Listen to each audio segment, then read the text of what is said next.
महादेवी हत्तीण प्रकरणी सर्वोच्च न्यायालयानं दिलेल्या निकालामुळे शिरोळ तालुक्यातील नांदणीकरांना मोठा धक्का बसलाय.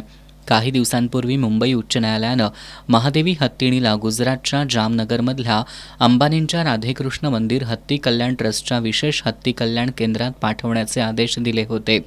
या आदेशाविरोधात नांदणीतील स्वस्तिश्री जिनसेन भट्टारक पट्टाचार्य महास्वामी यांनी सुप्रीम कोर्टात याचिका दाखल केली होती.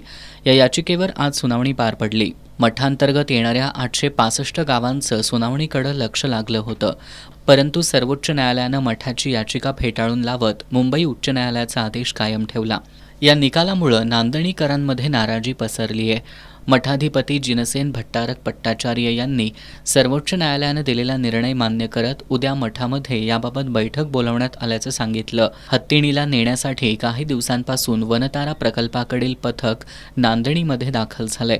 मात्र स्थानिकांच्या विरोधामुळे महादेवीला नेणं शक्य झालं नव्हतं. सर्वोच्च न्यायालयाच्या निर्णयानंतर मात्र महादेवीचा मुक्काम यापुढे वनतारामध्येच राहणार हे स्पष्ट झालंय.